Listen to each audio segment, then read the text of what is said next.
Shalom, salam kasih Kristus buat Holy Lovers. Tuhan memberkati kita buat hari ini. Hari ini saya akan menyampaikan firman Tuhan kepada Holy Lovers. Judulnya adalah Who is your captain? Siapakah kaptenmu? Ya, tentunya bicara tentang kapten, Bapak Ibu kekasih di dalam Tuhan. Tugas seorang kapten kapal tidaklah mudah. Ya, yang pertama memperlengkapi kapalnya dengan sempurna, mengawaki kapalnya secara layak sesuai prosedur atau aturan, dan juga membuat kapalnya layak laut, bertanggung jawab atas keselamatan pelayaran, bertanggung jawab atas keselamatan para pelayar dan penumpang yang ada di atas kapalnya, ya, mematuhi perintah dan peraturan perundang-undangan yang berlaku. Bahkan orang yang paling terakhir keluar dari kapal ketika masalah terjadi di atas kapal. Itulah Bapak Ibu kasih Tuhan, lovers, tugas seorang kapten. Jadi tidaklah gampang atau tidak mudah, ya. Pada tanggal 13 September tahun 2012, Bapak Ibu kasih Tuhan, ada kapal Costa Concordia. Kapal ini mengkelilingi Laut Tengah. Tentunya diawaki seorang nakoda yang sudah berpengalaman. Tapi sayang, Bapak Ibu kasih Tuhan, hanya selang beberapa hari kapal mereka itu miring bahkan tenggelam. Setelah dicek, rupa-rupanya Bapak Ibu kasih Tuhan, seorang kapten kapal tidak ada di tempat kemudi. Di manakah dia berada? Dia ada di tempat pesta, bersenang-senang dengan kekasihnya. Tentunya kapten ini adalah kapten yang tidak bertanggung jawab, Bapak Ibu kasih Tuhan, Holy Lovers, ya. Dia tidak berada di ruang kemudi saat peristiwa itu terjadi, ya. Nama kapten ini adalah Francesco, ya, kapten pecundang yang lalai dalam bekerja. Itulah dia, kapten itu, Bapak Ibu Tuhan. Sekarang pertanyaan seperti judul tadi, who is your captain? Siapa kaptenmu? Ya, siapakah kaptenmu? Mari kita buka Alkitab kita, Bapak Ibu Tuhan, di dalam Matius 8 ayat 23 sampai 27. Lalu Yesus naik ke dalam perahu dan murid-muridnya pun mengikutinya. Ayat 24, sekonyong-konyong mengamuklah angin ribut di danau itu, sehingga perahu itu ditimbus gelombang, tetapi Yesus tidur. Maka datanglah murid-muridnya membangunkannya dia dan katanya, Tuhan, tolonglah, kita binasa. Ia berkata kepada mereka, mengapa kamu takut, kamu yang kurang percaya? Lalu bangunlah Yesus menghardik angin dan danau itu. Maka danau itu menjadi teduh sekali. Ayat 27, dan heranlah orang-orang itu, katanya, orang apakah dia ini? Sehingga angin dan danau pun taat kepadanya. Ya, Bapak Ibu kekasih di dalam Tuhan, Yesus hendak memisahkan diri dari orang banyak. Dia lelah sepanjang hari. Tentunya di dalam Alkitab sudah kita baca, bahkan kita mengetahuinya, Yesus kita adalah bukan Yesus yang santai, bukan Yesus yang pengangguran. Dia adalah Tuhan yang luar biasa. Dia sibuk dalam mengajar, ya, dalam seri khotbah di atas bukit, dalam kitab Matius, bahkan sibuk dalam menyembuhkan banyak orang, sibuk dalam begitu banyak pelayanan. Ya, ditambah lagi sibuk dalam menghadapi kritikan-kritikan orang Farisi. Itulah Yesus kita, Bapak Ibu kasih Tuhan. Ditulis tadi dalam Matius 8 ayat 24, sekonyong-konyong mengamuklah angin ribut di danau itu, sehingga perahu itu ditimbus gelombang, tetapi Yesus tidur. Pelajaran apakah yang kita ambil dalam kisah ini, dalam peristiwa ini, Bapak Ibu kasih Tuhan, Holy Lovers sekalian? Pelajaran pertama adalah badai pencobaan bisa datang kapan saja, ya. Sifat dari badai pencobaan adalah tiba-tiba, sepersekian detik, dan entah dari mana. Itulah pencobaan. Menghantam tanpa ampun, sehingga mampu membuat Anda putus asa kalau gelombang badai. Bahkan tanpa pandang bulu, tidak ada yang kebal terhadapnya. Itulah badai pencobaan, Bapak Ibu Tuhan, Holy Lovers sekalian.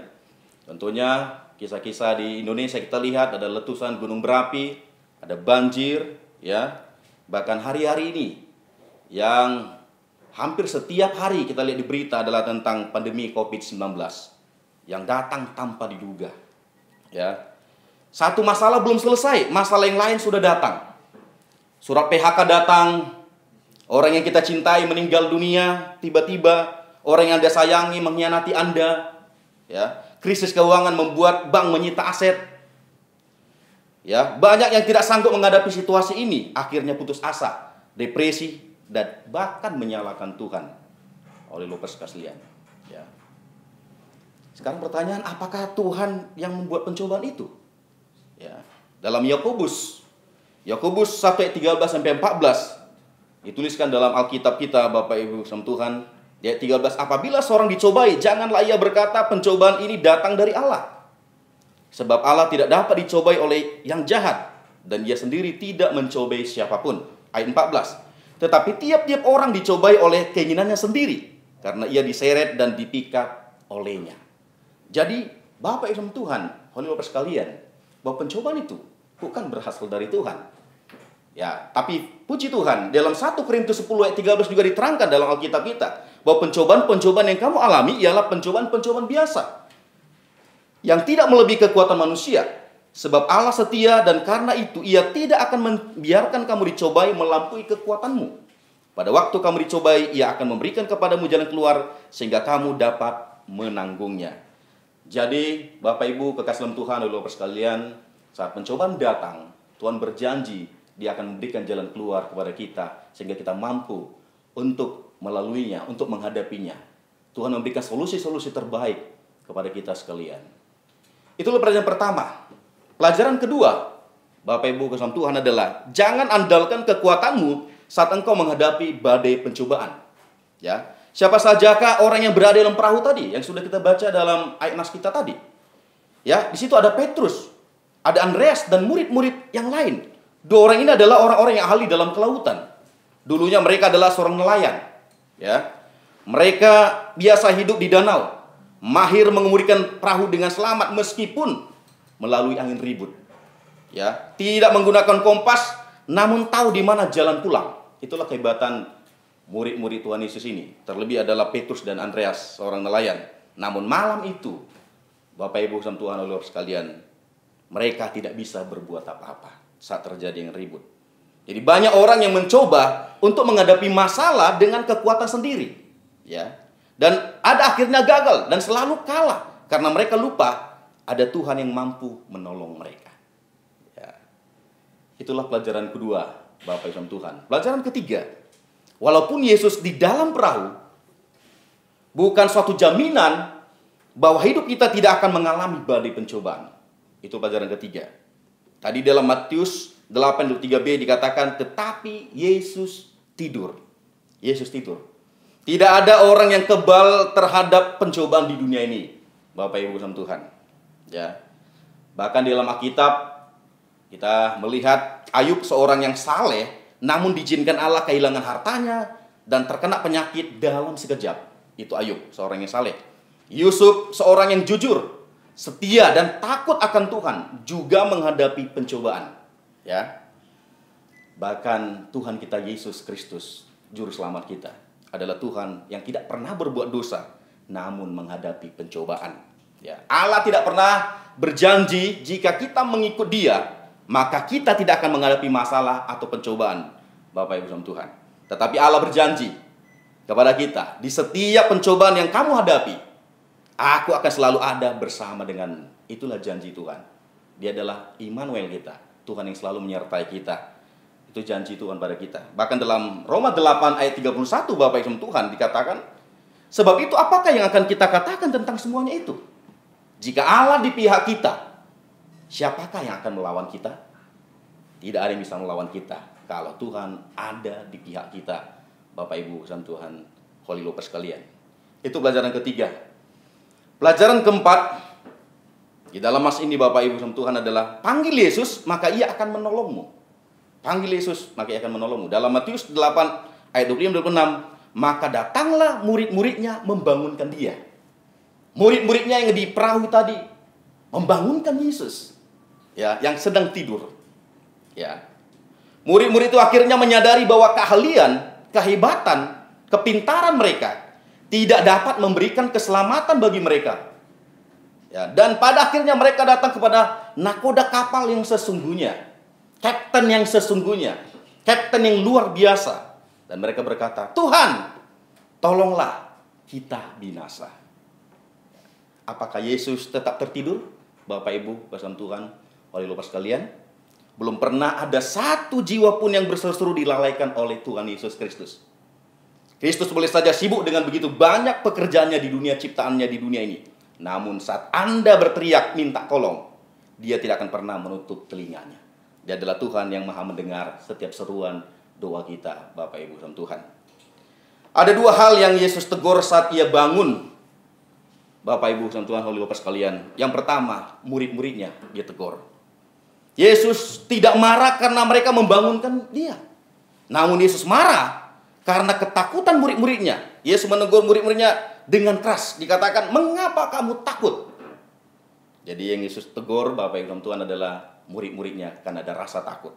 Tidak ada mujizat yang akan terjadi bagi mereka yang hidup dalam ketakutan dan kekhawatiran. Terlebih Bapak Ibu dalam Tuhan yang kita hadapi hari-hari ini lewat dampak daripada COVID-19 yang luar biasa pandeminya di dunia, bahkan Indonesia, bahkan di beberapa negara hari-hari ini. Bahkan saya melihat berita beberapa hari yang lalu ada 44 negara mengalami resesi ekonomi, dampak daripada COVID-19 ini. Tapi kita, anak-anak Tuhan, orang yang percaya kepada Yesus, kita harus menjadikan Dia sebagai kapten dalam kehidupan kita. Membuang jauh-jauh rasa ketakutan dan kekhawatiran dalam kehidupan kita. Dan yang kedua yang Yesus tegur pada saat itu, Bapak Ibu Tuhan oleh Bapak sekalian, angin dan danau. Yesus menegur angin dan danau itu. Tidak ada yang tidak mungkin bagi Yesus. Semua Ia dapat lakukan dengan ucapannya. Itulah hebatnya Tuhan Yesus. Ya, dalam Matius 8 ayat 27 demikian firman Tuhan, dan heranlah orang-orang itu, katanya, orang apakah Dia ini sehingga angin dan danau pun taat kepadanya. Orang-orang di perahu tadi, yang di kapal tadi, heran melihat otoritas yang dimiliki oleh Yesus kita. Ya, angin yang begitu kencang, badai yang begitu kencang, bisa reda dengan kekuatan ucapan Yesus Kristus. Yesus Kristus adalah Tuhan atas langit dan bumi. Tuhan Yesus bisa melakukan apa saja di atas alam semesta ini, Bapak Ibu sama Tuhan. Dia bisa mengatakan kepada matahari untuk mundur beberapa langkah. Dia bisa membuat hujan tidak turun. Dia bisa berkata kepada batu untuk mengeluarkan air. Dia bisa membuat laut terbelah seperti dinding kaca. Dia juga bisa melakukan segala perkara untuk kebaikan umatnya, untuk kebaikan kita di tengah krisis kesehatan, krisis ekonomi hari-hari ini, Bapak Ibu Tuhan. Jadikanlah Tuhan Yesus sebagai juru mudimu. Jadikanlah Tuhan Yesus sebagai kapten dalam kehidupan keluargamu, kepribadianmu, dalam dunia usahamu, apapun yang kamu kerjakan. Ia akan mengantarkanmu selamat melewati setiap badai-badai kehidupan yang kita hadapi hari-hari ini. Tuhan Yesus memberkati. Jadikanlah Tuhan Yesus sebagai kapten bagi kehidupan. Shalom, Tuhan memberkati. Kabarkan Injilnya, selamatkan jiwa. God bless.